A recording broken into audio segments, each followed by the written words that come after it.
Hola con todos. Seguiremos con el hilo del capítulo uno. Te recomiendo que lo escuches, dado que es un capítulo muy interesante que habla sobre dos personas muy influyentes en la estructura política, económica y social de Inglaterra. Y de lo que nos trae a este episodio final, que es el liberalismo en Latinoamérica y sobre todo en Ecuador. Entonces, dado por el estado de bienestar y los derechos ciudadanos promovido a escala global, desde los mandatos de Ronald Reagan 1981-1989 y Margaret Thatcher 1979 y 1990, que ya hablamos sobre ella en el capítulo anterior. Busqué un extracto del siguiente libro que nos será de ayuda para explicar con más exactitud la situación ideológica y política que se vivía en esos años. El libro se llama De la década perdida a la década del mito neoliberal, escrito por Pedro Vieger, página 341. Les dejaré el link respectivamente para que puedan informarse más. La década de los 90 en América Latina tuvo una característica sobresaliente: la aplicación de las teorías neoliberales y el éxito de su discurso. No es relevante si estas reformas se inspiraron en el modelo chileno de los 70 o si comenzaron en México 1988, en Argentina en 1989, en Perú en 1990 o un poco más tarde en otros países, salvo Cuba, que es un caso aparte. Cuba siempre es un caso aparte. Eso lo digo ahorita yo, se me viene a la mente. En los 90, la ola del pensamiento neoliberal se expandió a lo largo y ancho de América Latina. Termina la cita. A su vez, quiero mencionar cómo esto influye en Ecuador. Para esto cito la planificación del desarrollo en América Latina y su aplicación en el Ecuador. Milton Rojas Mosquera, página 46, que dice: en el periodo presidencial de Sixto Brambayén, 1992-1996, se realizó el primer intento de aplicar nuevas técnicas de planificación estratégica al ámbito nacional, surgiendo la Agenda para el Desarrollo, que a partir de la identificación de los problemas básicos del Ecuador, planteó los mecanismos operativos para enfrentarlos con los recursos y en los tiempos escasos del periodo presidencial. Pero, lo que parecía ser un intento serio y novedoso, no llegó mucho más allá que sus predecesores, ya que una planificación estratégica situacional como la planteada no sirvió de mucho por la falta de involucramiento de las diferentes esferas e instituciones del Estado y la falta de seguimiento del proceso, con lo cual también le llegó la obsolencia prematura sin dejar mayor huella en el quehacer planificador. Además, hay que tener presente que tal agenda se produce como un ensayo de reducir la injerencia estatal y consolidar el Estado liberal.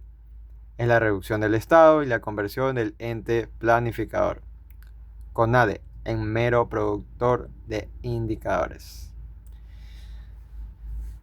Analicemos el siguiente artículo, acabo de finalizar la cita. Analicemos el siguiente artículo de la Constitución vigente para el periodo del expresidente Sixto Brambayén, para ponernos un poco en contexto sobre la situación económica en la Constitución de ese momento. La sección 2, leeré rápidamente. De los sectores de economía, artículo 46. La economía ecuatoriana funciona a través de cuatro sectores. Uno, el sector público, compuesto por las empresas de propiedad exclusiva del Estado. Son áreas de explotación económicas reservadas al Estado, en literal A, B, los servicios de agua potable, empresas estratégicas, los recursos naturales. El Estado excepcionalmente podrá delegar a la iniciativa privada. 2. El sector de la economía mixta, integrado por las empresas de propiedad de particulares en asociación con entidades del sector público. 3. El sector comunitario o autogestión, integrado por empresas cooperativas, comunales o similares, cuya propiedad y gestión pertenezcan a la comunidad de personas que trabajen permanente en ellas. El Estado dictará leyes para la regularización y desarrollo de este sector. 1. El sector privado, integrado por empresas cuya propiedad corresponde a una o varias personas naturales o jurídicas de derecho privado y en general por empresas que no estén comprendidas en los otros sectores de la economía. Entonces, traigo para análisis la siguiente ley, que es lo que nos trae el punto de debate de este capítulo. y cómo de esta manera se vio influenciado el Ecuador por la ola del liberalismo latinoamericano, que para mi parecer es de origen inglés por lo hecho en los años 80 y 90 por la ministra Margaret Thatcher, mencionada en el primer capítulo. La Ley de Modernización del Estado. Les dejaré el link del registro oficial para que puedan revisarlo por completo. Ahora mencionaré algunos de los párrafos del considerando para ponernos en contexto del porqué de esta ley. Considerando, de la Ley de Modernización del Estado, que la crisis económica que agobiaba al país desde los inicios de la década de los 80 no encuentra una solución definitiva que permita superar las injusticias sociales que han prevalecido en desmedro de los intereses de las clases necesitadas, que el Estado ecuatoriano ha auxiliado a la empresa privada cuando ésta se ha visto imposibilitada de continuar en la explotación de actividades empresariales, razón por la cual ha debido tomar a su cargo la explotación de dichas actividades, convirtiéndose estas empresas en duras cargas económicas para todos los ecuatorianos. Que el Ecuador no ha encontrado un modelo económico estable y duradero, motivo por el cual ha debido entrar en un proceso de ajuste que en lugar de mejorar el nivel de vida de los ecuatorianos, lo ha empeorado, creando serias distorsiones sociales. Que se torna ineludible entrar en un proceso de privatización y concesión de servicios, con la finalidad de atenuar las cargas económicas que soporta el presupuesto general del Estado, y con el propósito de contar con recursos financieros que permitan atender la más apremiante demanda de los sectores sociales más postergados. Más abajo dice que existen actividades empresariales actualmente asumidas por el Estado, que bien pueden ser transferidas al sector privado, comunitario y de autogestión, preservando los derechos de los trabajadores, empleados y funcionarios del sector público. Que existen actividades empresariales actualmente asumidas por el Estado, que bien pueden ser transferidas al sector privado, comunitario y de autogestión, preservando los derechos de los trabajadores, empleados y funcionarios del sector público. O sea, mi opinión de la Ley de Modernización del Estado, que es por parte de la iniciativa privada, fue promulgada el 31 de diciembre de 1993.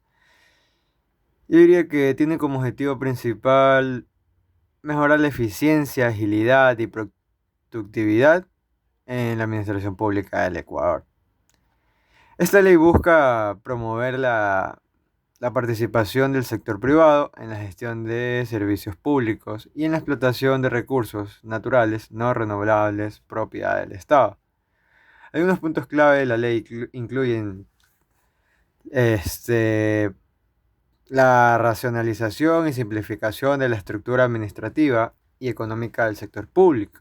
Otro es la descentralización y desconcentración de actividades y recursos del sector público.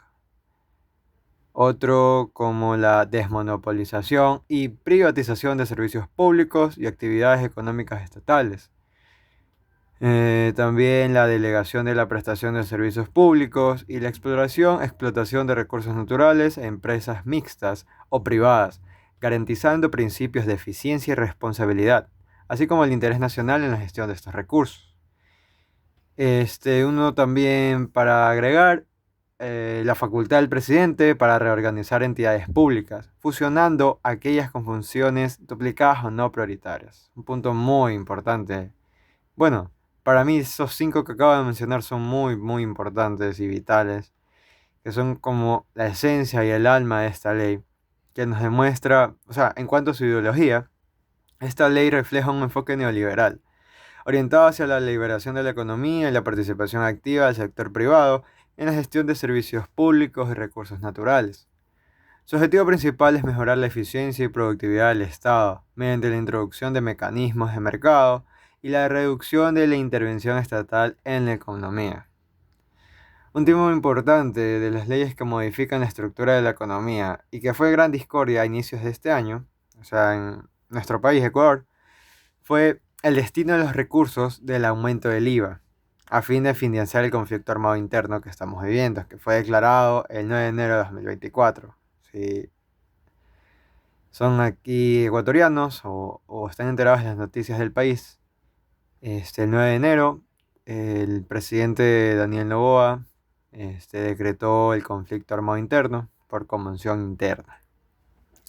Entonces, no seguiré en este tema porque pues no queda muy corto este capítulo. Entonces, en síntesis, en la Ley de Modernización del Estado, en el artículo 62, deja claro el fin de los recursos, dado que pues en el aumento de IVA que se va a dar, los conflictos eran porque pues el presidente en su campaña prometió no subir el IVA, después se da el conflicto de que no había una especie de temporalidad, también por el tema de que no era solo para financiar el conflicto armado, sino que iba a ir destinado a la deuda fiscal y pago de deudas. Entonces ahí hubo un poco de problemas con eso, pero bueno, en fin.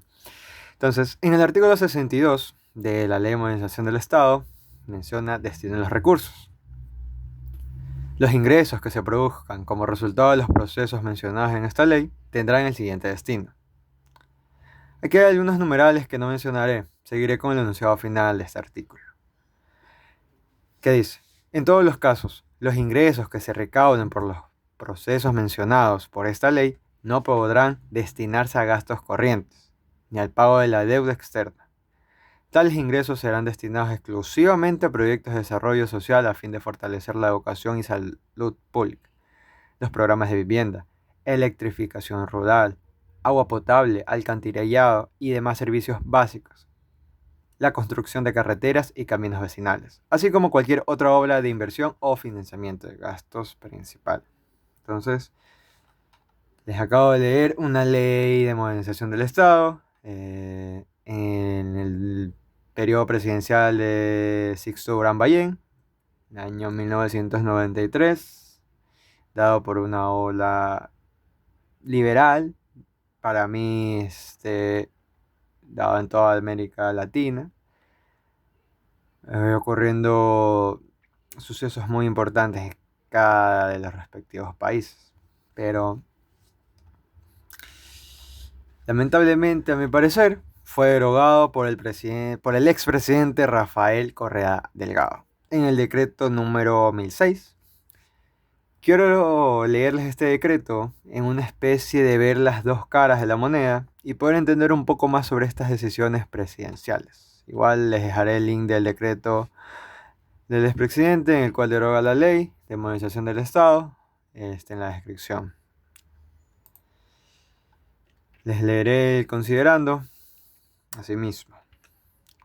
Este es el considerando del decreto del presidente Rafael Correa, el expresidente, que dice que la ley de modernización del Estado, privatizaciones y prestación de servicios públicos por parte de la iniciativa privada es uno de los resabios de la triste y larga noche neoliberal que tuvo su punto álgido en el gobierno del presidente Sixto Uribe. Que la señalada ley fue la piedra angular en el estratagema para privatizar sectores estratégicos como los hidrocarburos, telecomunicaciones y sector eléctrico. Que para llevar a efecto la agenda privatizadora y de reingeniería de las instituciones estatales, se crearon el Consejo Nacional de Modernización del Estado, CONAM, y la Secretaría Nacional de los Objetivos de Desarrollo del Milenio, SODEM, órganos colegiados convertidos en herramientas obsecuentes a las políticas y exigencias del Consenso de Washington. La Secretaría, la SODEM, no la vi mencionada en la Ley de Modernización del Estado. Puedo que se me pasó por alto, pero la CONAM, Consejo Nacional de Modernización del Estado, sí fue creada en la Ley de Modernización del Estado.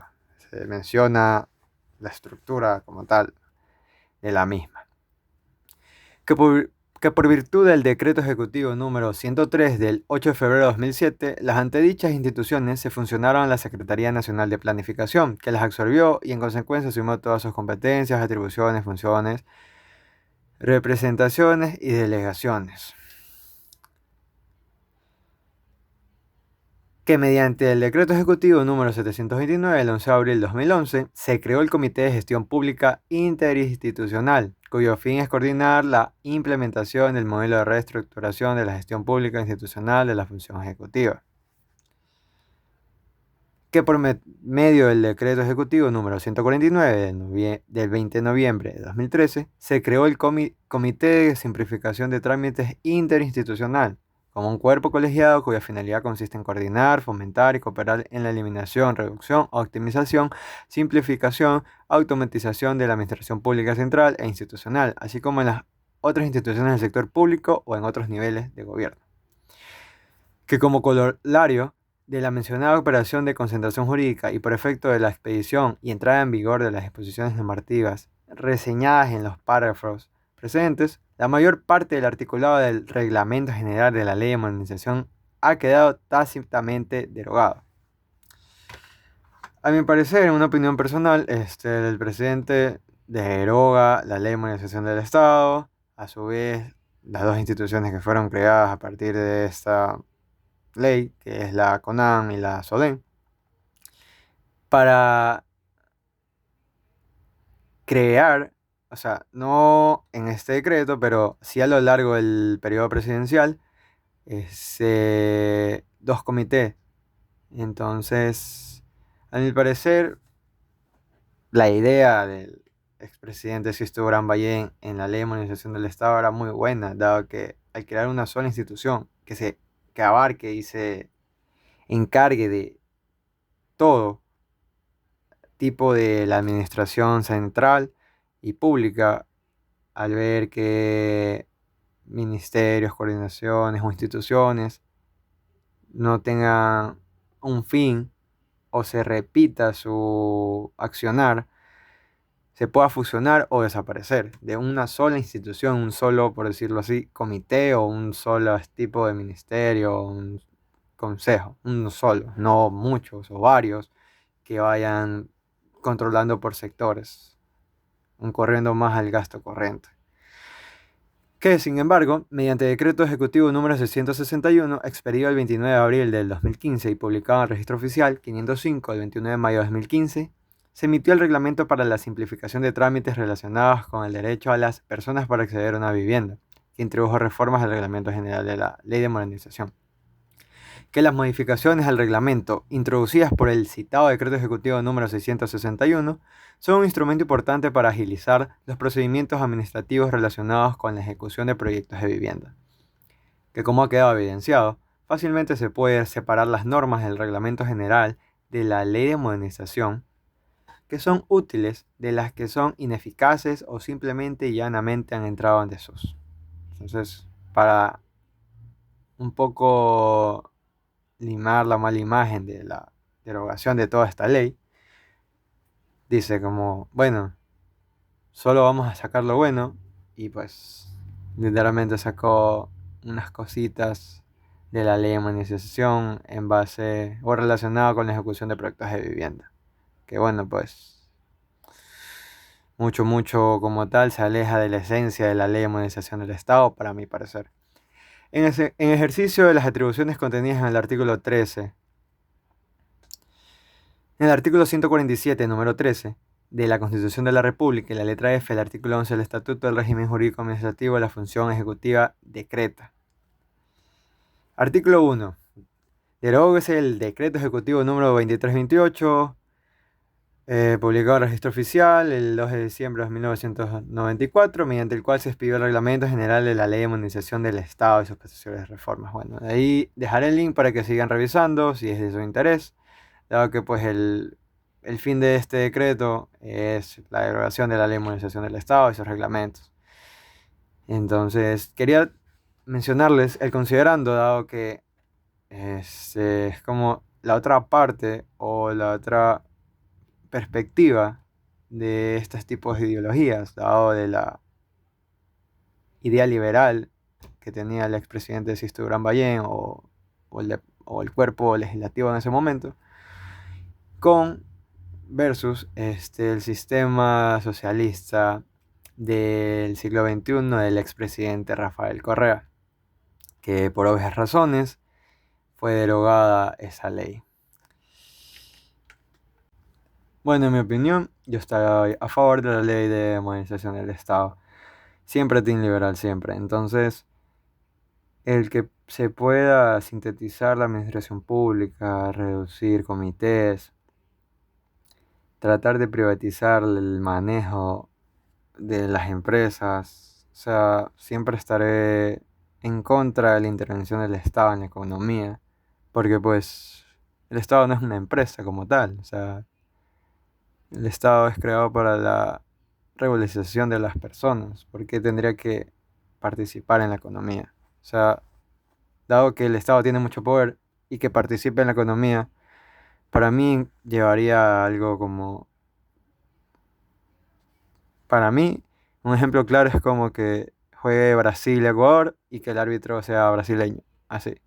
Entonces como que también regulariza y quiere controlar todo a la fuerza, imponiendo medidas estrictas, coercitivas, para poder llevar para poder llevar el mercado a un punto medio, por decirlo así entre comillas, dado que el tú obligar al mercado a hacer algo es lo peor que podrías hacer en estos casos. En mi punto de vista, ¿no? Cada quien tendrá el suyo. Entonces, siempre seré team liberal, entonces estoy en contra de la regulación de la ley de modernización. La verdad que cuando la leí me quedé un poco asombrado, dado por el año, dado por la situación que vivía el país en esos momentos, que estábamos en un conflicto o entrar por un conflicto territorial con el Perú. Este, a su vez que en años después fue el feriado bancario en el año 2000, pero bueno, son un poco de cosas de añadidura. Entonces el tema principal sería ese, ¿no? Cómo si se llegó cómo si llegó la influencia del liberalismo aquí al país recientemente, por decirlo así. Dado que pues, el presidente Correa fue del 2007 a 2017.